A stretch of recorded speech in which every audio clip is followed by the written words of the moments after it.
Hi there guys, hope you're all having a great holiday season out there and Santa brought you heaps of goodies. It's been a few weeks since I made any YouTube content. I thought it was time to discuss some situational tactics.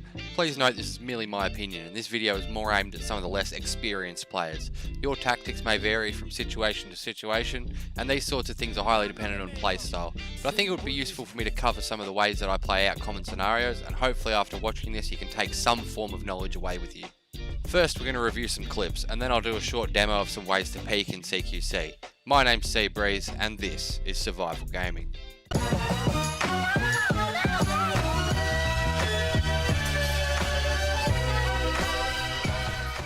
There are many factors involved when deciding how to play a close quarter angle. How many potential threats are you facing? Is the enemy aware of your presence? Do you want to act as an aggressor, or is it more advantageous to time an ambush? These decisions are hugely situational, but I'd like to cover the most common ones that I encounter. Let's review some footage of CQC scenarios, and I'll explain my reasoning.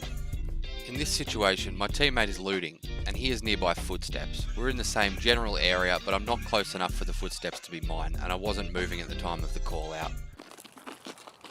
Oh, GP and a gold skull. In the safe?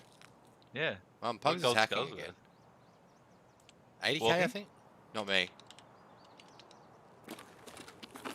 I push back towards my squad mate and he confirms the suspected location of the threat. An intelligence folder. Walking? Yeah? Yeah. Is where we spawned? Okay. Two of them maybe. Remaining in concealment, I stop close to the angle that I plan to peek. Notice my positioning here. I'm aware that I'm using a firearm with a long barrel, so I stand far enough away from my cover that my barrel won't kick up or foul on its surface, and also back far enough away from the corner that the enemy won't see my barrel or suppressor sticking out and give away my position. Also take note of the moment I choose to peek and engage. It can be counterintuitive for new players to want to sit and hold the angle in that situation, but as a result of the way the game servers work, we have a thing called the peeker's advantage. What this basically means is that the enemy's position on his screen versus his position on my screen can differ slightly due to the time it takes his PC to communicate with the server and then the server to communicate that position back to my PC. This can generally be anywhere between a tenth of a second to a full second depending on server health and the location of each party in relation to the server. In any case, we want to always try and keep that advantage on our side in CQC engagements. So rather than waiting for him to step into my view, I wait until I can hear him approaching the corner and step out quickly to secure the kill. I'm about to fight him. Yep. One dead. In this next scenario, my squad mate was killed from an unknown location and his body is out on the road in an open area. It would be suicidal for me to try and loot his gear without eliminating the threat first, so I move out to the open area to try and bait a shot and gather more information on the target's location. Try and bait him.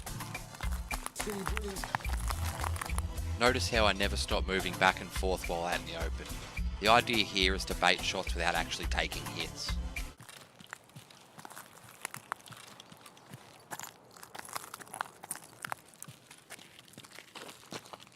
There he is.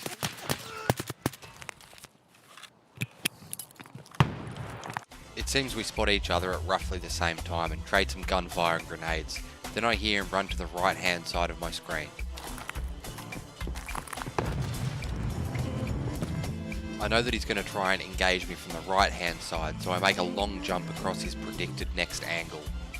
This kind of play can be risky and I wouldn't recommend using it against scavs or raiders as they're computer controlled and can easily headshot you in midair, but it can work wonders against players who most of the time won't predict you to be airborne when they peek you.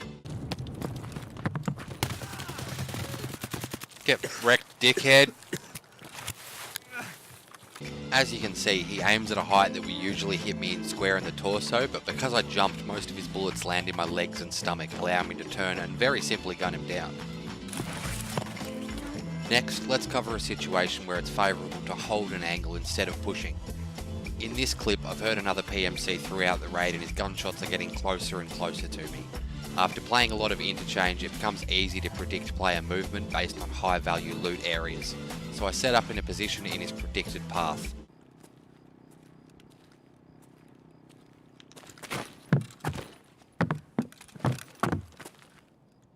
choose a dark area to hold from, also taking advantage of verticality, elevating myself above where his line of sight will be.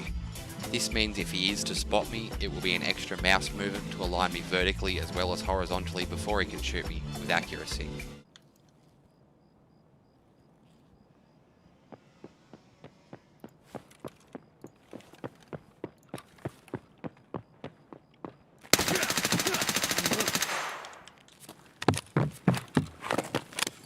After I take him down, I push away from the kill immediately after he drops.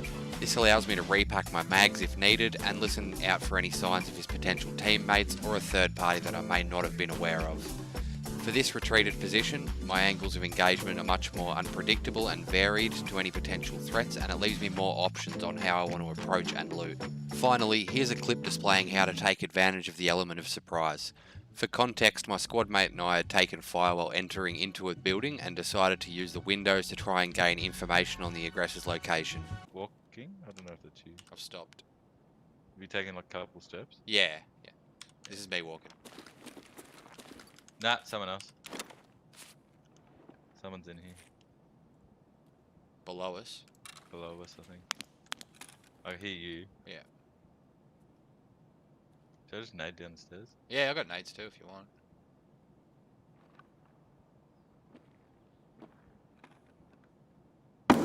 Yeah, he's just there. He's just there. We can tell from the audio that my squad mate and the aggressor trade a few shots, and then the aggressor takes cover in an empty room between my squad mate and I. With the knowledge that both our target and our buddy are injured, we choose to push up to the room and engage from an unpredictable position out in the hall and from the opposite side of the initial shootout. When the target re-emerges from the room, we practically have our gun barrel in his mouth and proceed to spray his grey matter all over the door behind him. He's headed towards you. He's in the room. Got him. Nice. Whew. He went into that middle room. Wow, he fucked me up. Tell me what you need. Just a bit of time.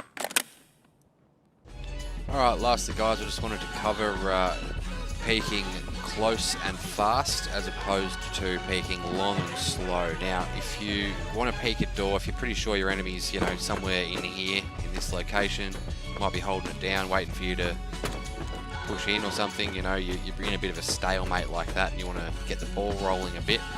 I mean, you can obviously go for the flank, but a lot of mistakes I see people making is to peek slow at close range. So, you know the enemy's somewhere in here. He's going to be on the stairs, or maybe he's down below there holding an angle or something. If you come right up close and peek slowly, when you're about here, if he's down below, he's going to be seeing your shoulder, your elbow, everything sticking out before you can actually even see him at all. So if you're up close, the best bet is to peek quickly. So you can peek like that. Another good thing you can peek is to use your free look. It's middle mouse button by default, and just sort of jump past. And this goes back into what we were saying earlier about how if you're in the air, it's a lot harder for the enemy to hit you. Again, don't do it with the Raiders. The Raiders will just mess you up. The amount of times I've been headshot in the air by scabs or Raiders this patch is ridiculous. So I wouldn't be doing it against them, but against players, you're a pretty hard target to hit like that. Most players are going to be aiming at head height if they're holding an angle. So if you have a bad one there, if you sort of jump past and peek, they're gonna, you'll be catching bullets, but you'll catch them in the thorax area and the stomach, as opposed to in the head where they're holding. If you do want to peek it slow, if possible, get some distance from the angle that you want it to peek, and then you can sort of, you can cut the angle a bit more finely without risking. You're a much smaller target basically if they're fucking in there holding the angle. You're a much smaller target for them to be able to hit. Another thing I want to cover is shoulder peeking or soft peeking. You got hard peeking where you peek right out there and commit to the peek, but you can do what's called a shoulder peek, and this is just sort of showing your shoulder and the half of your body that you're peeking with just a little bit to the room, a little bit at a time.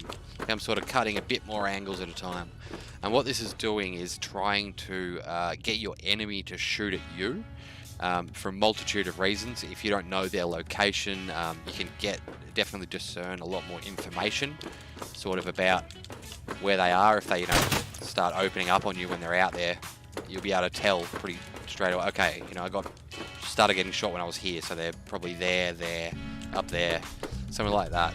Another reason is the more shots that you can get your enemy to shoot without hitting you, the closer they are, the less bullets they have for the engagement if you do commit to it, and the closer they are to having to reload. So there's been times where I've been able to bait an entire mag dump out of people and then just push them on the reload. And it's very simple to come out, take them out wherever they are. So that's just a couple of tips with CQC peeking and things like that. Obviously fast up close, or try to bait shots with things and sort of do it that way. And also just the sort of cutting with your shoulder as opposed to with your head. It's a lot less risky, a lot less likely to get headshots, and you can just bait shots out of your enemy, get them close to a reload at an advantageous position where you can push in and just melt them. So I hope that's helped some of you guys out a bit. Cheers. And there you have it, survivors. I hope that you're able to take some sort of helpful information or tips and tricks away from this video. All this sort of thing comes pretty naturally to more experienced players, but I think it's fairly invaluable knowledge to share with some of the newer or the more casual guys. I'm certainly not the best player out there, but I've spent more time than I'd like to admit studying the pros, and not only how they react in certain situations, but why they react that way and how it affects the overall outcome of the engagements. Shameless plug time. If you did enjoy the video, be sure to drop me a like, and if you want to see more content like this, then destroy that subscribe button down below the video. I love you forever if you do, and it's great motivation to keep on making this kind of content. As a final note, I stream weeknights on Twitch from 5 PM till 8:30 PM Australian Eastern Standard Time. My goal for 2020 is to hit affiliate, so if you like what you see here, head on over to my Twitch channel, drop me a follow, link down below in the description. I'm always happy to discuss all things Tarkov and just hang out and have a good time, so if that sort of thing interests you, don't be a stranger. I hope everyone has a great holiday season and a ripper of a New Year's celebration. My name's cBreeze, and this is Survival Gaming.